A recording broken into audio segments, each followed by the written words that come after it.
Okay, I'd like to introduce everyone to this episode of Perseus Conversations. Today we are talking with Clint Sabom. Clint, I'm sure many people will know from his very successful YouTube channel and podcast. He's been very generous in the community sharing his insights. So we're going to get his insight on some new questions today. Okay, welcome, Clint. Yes, great to be here. Thank you for having me. No problem at all. First of all, just so people can get to know you a little bit, now you've got quite a rich past of experience. Everything, different, exploring different religions and practices. So could you give us a little bit of a history and how that led up to your finding and practice of Bardon's work? Sure. Well, I was always into metaphysical and quasi-psychedelic and symbolic, metaphoric kind of images and poetry growing up. And what ended up happening is I went to Vassar College. In my junior year there, I was really letting go and releasing a lot of stuff. I hadn't read a whole lot of spiritual material, so I didn't really know what had happened. And what actually happened is I had a spontaneous Kundalini awakening at the point. However, it turned to be just as much of a challenge as it was a blessing, as my kind of spiritual level surpassed my psychological development. It's kind of what the integral theorist Ken Wilber would say, more state, less structure. So I worked with a good spiritual oriented psychotherapist in my 20s to get the two more integrated and things more kind of integrated and flowing. And some of that work culminated in me at age 30 spending 6 months in a silent Benedictine style monastery. And that was a real good experience that kind of got me even more integrated. I miss the kind of lifestyle there occasionally, but that was a way for me to, I'd say, really get in touch with the Akasha. I would say, in Bardon terminology, the monastic way of life is very much of the Akasha. Sure, they have physical components and soul components, but it's very much, or at least for me, it was very much the Akasha, the great here now, divinity everywhere all the time. So that was a very good experience. And it was probably about 4 years after that experience that I discovered Bardon. And I discovered him just because I was reading, spiritual books, and I saw him referenced somewhere with some really interesting things. So I looked him up and just ordered initiation into Hermetics. And I guess the rest is history, Wow. It wasn't a quick history. It took me some time to run through all of initiation into her. It took me about 6 to 7 years to go through all 10 steps. So I moved slow. No, I think that's actually pretty quick compared to, lots of people would spend that just on the first 3 years in some cases.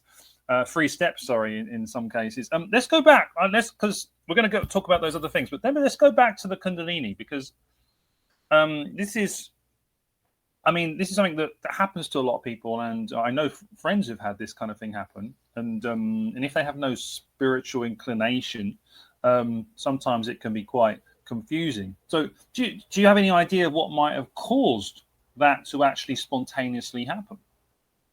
Well, I think it was, I had grown up in Houston, Texas, and I was kind of away from, my parents. I was away from any baggage I had from grade school. I was in a new place, and I consciously decided to spend more time in solitude. And it was just like, it's just like when you're kind of like, you know, if you were going to a day job and you get off the clock and you're just like, ah.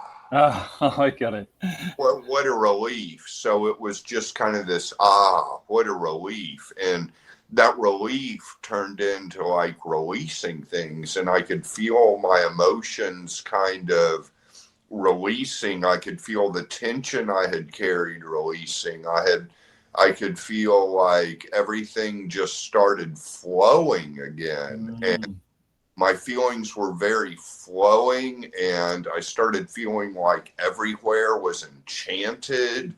And of course, I was on a beautiful campus too, but, you know, felt like everything was enchanted. So it was just this relief and release process. And, you know, which kind of led me to want to egg it on a bit and kind of just go with it and I almost feel like it was the Tao, like somehow I connected with the Tao and I was letting the way that can, you know, the way that cannot be named just kind of carry me. And it carried me down to my heart chakra primarily, and from the heart chakra it spread up to the higher chakras and down to the lower chakras. But in all honesty, I was not prepared for it. You know, I had a professor there who was very, you might say he's an advanced practitioner, and probably even was at the time, who kind of opened up some ideas for me in an Eastern religion class. And, you know, but other than that, I hadn't known much about Kundalini per se. So yeah, when it happened, I was actually, you know, I kind of felt destabilized. I didn't know how to integrate it into everyday life. I bet. Yeah. It's quite a experience to go through, especially when you have no guidance and people really won't get where you're coming from. Gosh. So that, like, as you said, the 6 months, that, as you say, that must have been absolutely wonderful to know that you had 6 months in a peaceful place to practice. Now, when you were there, was it just like you were just sort of left to your own devices, or was there a routine that you would go through every day? Oh no, there was a set schedule. There were meals at certain times of the day. There were 3 meals a day. There was a brief work period in the morning for about, I think it was about 2.5 hours or so. There was a lot of scheduled visitations to the chapel. So if I'm remembering it correctly, it was about 6 sessions of prayer in the chapel every day. Wow.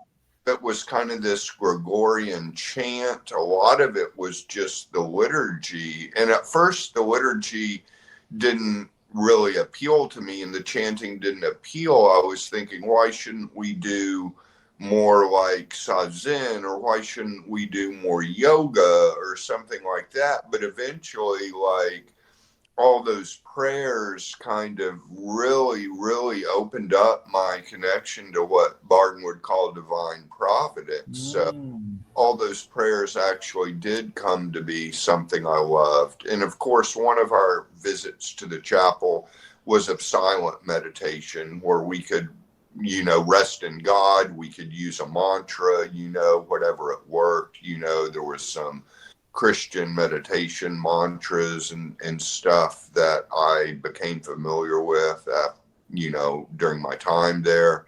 So yeah, that's the rundown. Wow. Yeah. What a time. That was lovely to hear, because I hear you were there, but I didn't hear more of what you did there. And that must be, I mean, that compounds, right? Doing that every day, it compounds and compounds and compounds. So by the time you come out of there, no wonder you're in a place to sort of find another path and to go further. Moving on from there. So Bardon, you said it took you a long time. Not really, 6 or 7 years. I think it's pretty quick. So looking at Bardon's, when you first started Bardon's, like, what, if you were to look at the system, and I know you've discussed this a little bit in your videos on YouTube, but what would be the biggest challenges for you as you were working through Bardons, and how did you approach the solutions to those? Well, there was certainly a challenge with some of the visualization exercise early on. I had probably gotten into a good state of vacancy of mind during my time at the monastery, so that was kind of an easier thing for me to get into. Of course, I wasn't walking around with vacancy of mind 24/7, but I was able to slip into it quite easily when I put my attention there throughout the day. And so that was something that seemed central to me. I guess some of the challenges were I felt like I kind of had to find my own way. I didn't have a Bardon coach as I am now. And I kind of had to decide which exercises were the most important. So I kind of decided, figured out what were the most important, and the auto suggestion seemed very important. The vacancy of mind seemed very important. The core breathing with the elements seemed very important. And I spent a long time just doing that because I was enjoying that work. The visualization exercises were difficult. They did eventually come, but I didn't really use them throughout the rest of the 10 steps. So, I'm kind of not a Bardon purist. I don't like seeing people getting hung up on sensory stuff. And, the astral mirror, I certainly did completely. And that's an ongoing thing. So, yeah, I mean, one of the things about my take on initiation into hermetics is that it's a lifetime path. It doesn't really ever end. This kind of just keeps going. So, yeah, I had to be happy with where I was at and enjoy the process rather than looking like checking off boxes. I think that's important. Yeah, that's it. And rather than constantly striving for the next thing and not just enjoying where you are. So when you said there with the visualization, because that's a huge block for a lot of people. And so you said, you did it, it came, but you didn't really apply that. So when you say you didn't really apply that, did you use other sensations? So you went with warmth and heat rather than redness, so did you take that kind of approach? You mean like go with? Yeah, so like you say, you didn't really apply the visualization as you went through those other steps. So what approach did you take to fill in that segment, if you like when you're working with things later on where you visualize this or visualize that? Were you working with more of an ideation of this or a feeling of this? You know what I mean? Well, I mean, it was a combination. I guess in a sense, I won't say I didn't use the visualization, because visualization is a manifestation with body. I understand it. So when I was doing the pore breathing, I would imagine myself in a big bonfire in the middle of it. So I feel the heat and imagine the bonfire. And that would eventually turn into the fire itself. I think that, but I think with some of those exercises I was talking about and not really applying them, I think that they don't really become, real things. I mean, it's not like you visualize a ball floating in the air and all of a sudden a ball is in the air.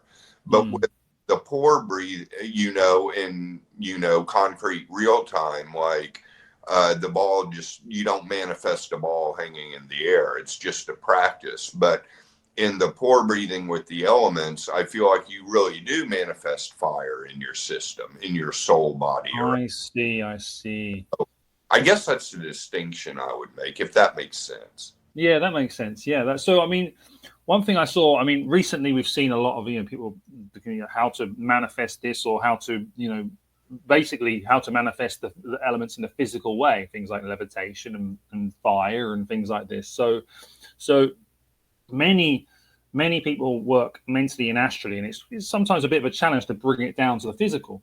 So in your work, were you always mindful that at that time you're working kind of astrally with the elements, or was there a direction in yourself to take these elements to a physical level to work, to be able to say, oh, here's the candle, boom, fire, or was that not something that you were looking at? You were just looking to do the practice, and if that came, that came. Oh, no, I think it's both ways. I think it's definitely both ways. It's, sometimes I would start on the soul astral level and it would kind of just spread to the physical level. And I would start more on the physical level to get me a jump start. So it's like, for instance, one day I might go to the sauna and stay in the sauna for a long time with all that heat. And then that evening I would, when I was doing my pour breathing with fire, I would imagine myself in that sauna and I could create it's like I primed the pump, so to speak. Yes. So that I would say is kind of going from the physical to the soul body, but it's possible to go the other way around to get the soul so heated up that you feel the heat in your physical body. But I think it all just spreads out organically through all three realms, the spirit, soul, and physical. Okay, I think that's really important, actually. Yeah, like you're using real life things to kind of bring in the experience of these things, so you can then call upon these experiences.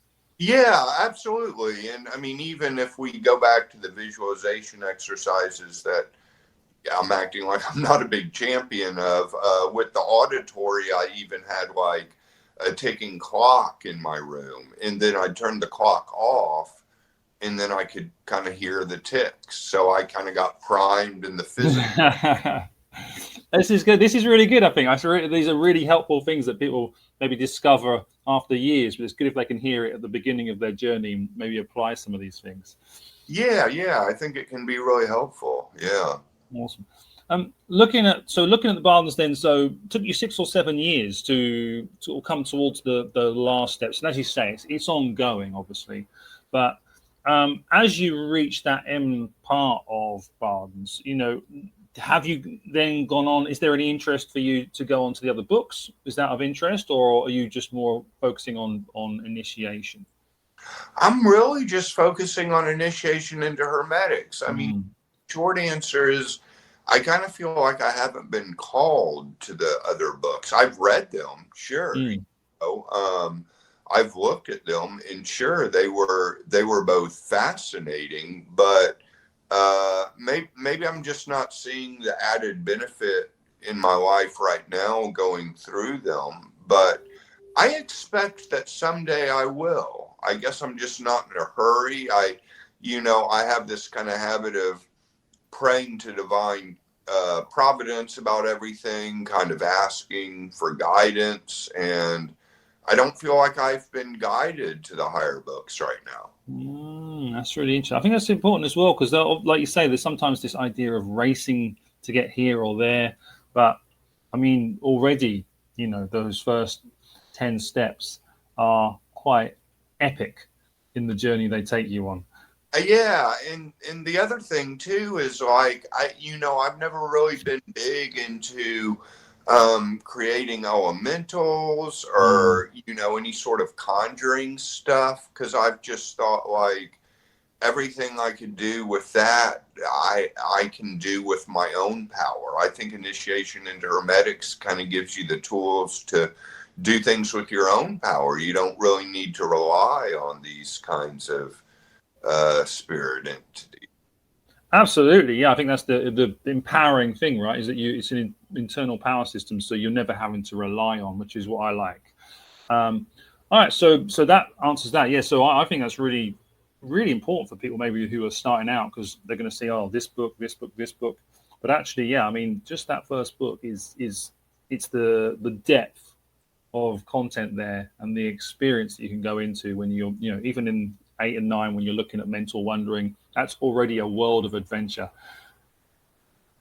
Yes, it really is. It's a world of adventure. I will say this other thing. I'll probably forget. I'll probably remember after the interview.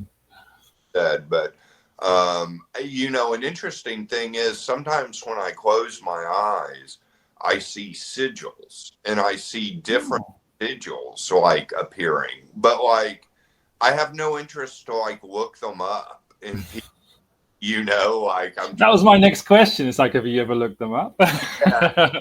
I did at first, and then I just stopped. Now I just take it as a good sign that I'm expanding somehow. So when you did look them up, those first few, you did find them? I did find them. Yes. Yeah, there's so many. I did. That's really interesting, isn't it? It's like giving you a little hint there. Yeah, it is. I take it as, something positive. I'm getting that realm, whether I want to consciously pursue it or not. It's being thrown at you. Yeah. Well, let's move on to another bit that I wanted to cover, is that I think something that maybe people aren't aware that you do, and that is part of what you offer, is you actually do transmissions. And transmissions, I think maybe, again, people who are doing Bardons, because obviously Bardon doesn't specifically talk about this, though it's something maybe that it's really something that comes from someone's magical practice. So could you explain, firstly, the purpose of these in how you approach it, and also what benefit they can have for someone who is doing the work or is possibly struggling with other issues? Yeah, that's a great question. And, I'm still kind of figuring it out. I had never done transmissions of any kind before. I had one client keep asking me to do a transmission, and I was thinking like, I had this idea that transmission was somebody in a Buddhist lineage, like passing on the Dharma to the future leader of like the order, something like what am I supposed to do? But anyways, I tried with him in a session, and he was like, that was extremely powerful. That opened up all sorts of energy centers. I can feel certain chakras tingling. Wow. Like, okay, well, maybe I can do this some more. And then I started doing individual and group sessions where I would give a transmission, whatever, for 30 minutes, and then 30 minutes we could just talk. And just about everybody I've done it with, I can't really think of an exception. Everybody I've ever done it with has felt the energy strongly. And what I describe it as is really just the power of God, for a simple term. And the benefits seem to vary with people. Some people, it kind of takes them on a journey to the higher planes, and they continue Bardon work with more, speed and intensity and agility as they go. Some people, it's just like a warm bath they take. Some people, a lot of people feel a residual effect of kind of good blessings coming into their life after. Some people feel very, very little of the power. A couple of the people have told me that, but it still does something for them. It makes them go into a deeper state of vacancy of mind. And even if I'm just giving that, that is good. So they keep coming back, and I just keep doing it, and wow. It's just really something I figured out, and I'm certainly grateful that that's come in as part of the thing. But, yeah, it just shows you, right, the potency that comes from working through the steps progressively, There's nothing you have to specifically train. This kind of thing will naturally come with proper training. Exactly. It's something that just kind of naturally I click into and go with. Yeah. Very interesting. So you do those, right? So if anyone was interested in those, they can contact you on your website, right? Absolutely, on clintsabom.com. Yeah. Perfect. I think those are quite interesting for people to experience and to, if all this stuff is new, that can really be kind of a nice beginning to the practice, I think. Yeah. And I had one person tell me it almost convinced them that magic was real. Like they were kind of on the fence whether this is really real or not. And the transmission kind of convinced them, okay, something is really happening with this. This is worth pursuing. Yes, exactly. Yeah. Wow. Super important. Okay. Let's move on another step here.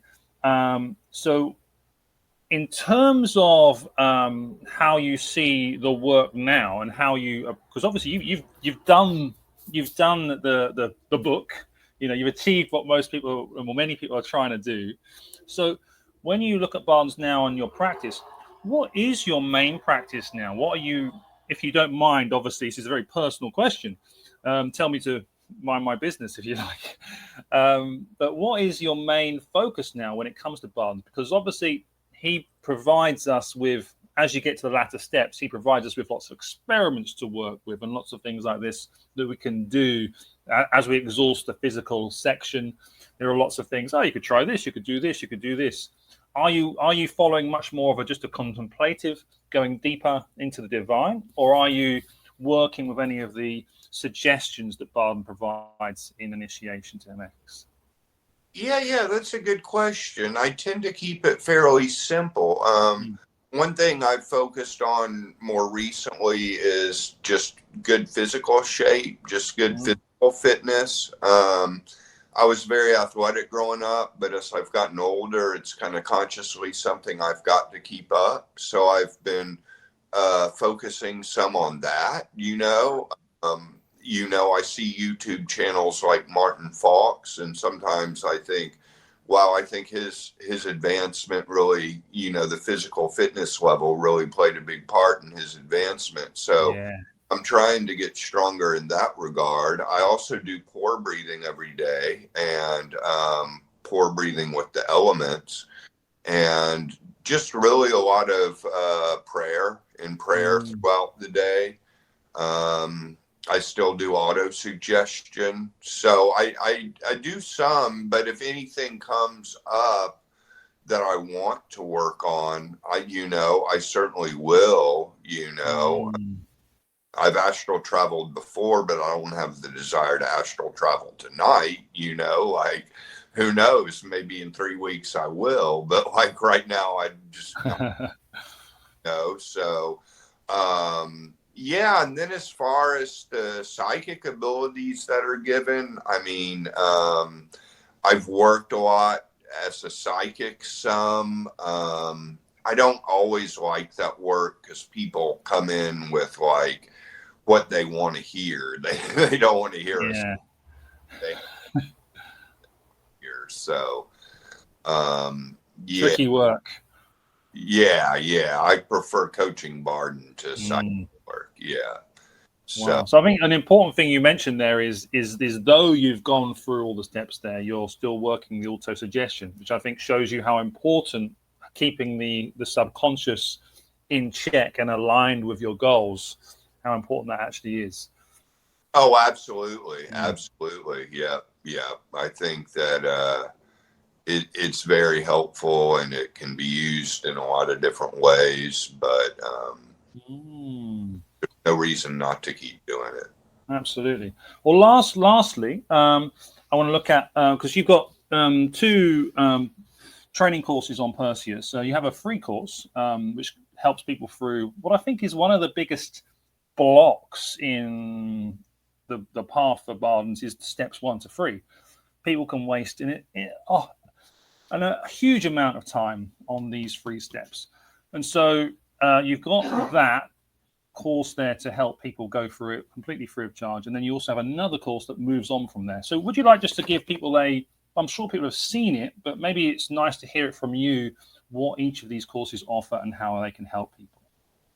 Yeah, I think steps 1, 2, and 3 gives you some guidance, some things that Bardon doesn't mention, probably some things to qualify Bardon, probably some to even disagree with the kind of perfectionistic, minimalistic way in which it seems like the book is written sometimes, and gives more of a real world perspective of how to go through 1, 2, and 3 and what really to work on and focus on. And so many people get confused with self-doubt, like, am I really doing it right? And a lot of times people meet the requirements for moving ahead and they don't realize they've met the requirements. So I try to just kind of parse all that out and just give some pragmatic nuts and bolts to getting through the first 3 steps.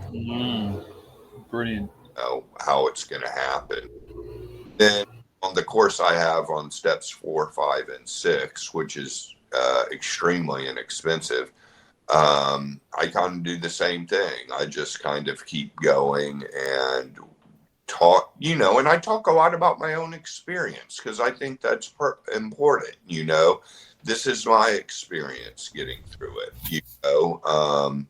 and if it worked for me, maybe it'll work for you. Yeah, I think it's nice because it's not like some far off, distant, esoteric goal that you've heard someone somewhere did. It's nice to be able to have someone relatable in front of you that's done it. Yeah, absolutely. And that's what I try to be, a friendly guide. Awesome, Clint. Is there anything else you'd like to share while we're on before we close off? Well, I'll say that I am taking new clients for individual sessions. I have a group session on, in America, what is Saturday, once every 2 weeks. And I also do individual sessions. Those can be transmissions or they can just be guiding you through the steps. And you can always contact me on ClintSabom.com, or you can always just email me at thegraveyardcowboy@gmail.com. And yeah, I just want to encourage everybody that this work is possible, and don't stress over it. Don't beat yourself up, just enjoy the process and keep moving along. And you don't have to. A lot of people get stuck in the trap of perfectionism, so I always kind of discourage that. Like, you're not going to be perfect. Just do the best you can and do something every day. Regularity is important. Even if you're not doing as many exercises as you think you should do every day, just do what you can every day. If you do some things every day, then that's just going to help a lot rather than getting paralyzed in perfectionism and doing nothing. So that's kind of what I urge the listeners. Just do something every day. Super, super important. Part of it's just showing up, right? And if you can carry on doing that, then you're going to get there. Yeah, right. Absolutely. Thanks, Clint. Thank you so much for sharing that. I really like your pragmatic and down to earth approach. Lovely for us to have a conversation after so long. And yeah, I will put all your information in the show notes with your website and your email and all those kind of things where people can contact you. And I think definitely maybe in a few months' time we can look at feedback and maybe we can do another one. Oh yeah, that sounds fantastic. There's always more to talk about with all of this stuff. So yeah, that would be great. And this is going to be on YouTube or on a podcast app? This will be on YouTube and on Spotify. Oh. Yeah. Great. So it'll be and it'll be so it'll be as podcasts and on both. So on the YouTube it will have the image of you and your details there. Cool. Yeah. Awesome, Clint. Thank you so much. So it's evening there, right? It is evening here. It is. So you're going to go off and chill out now? Yeah. Time to wind down. All right. Well, I much appreciate you taking part. And once I've got it all done and I've got a few to do and up, I'll give you a shout and send you the link over, and you can make sure it's all okay. Okay, that sounds awesome. I'm sure it'll be fine. Awesome, Clint. Thank you very much.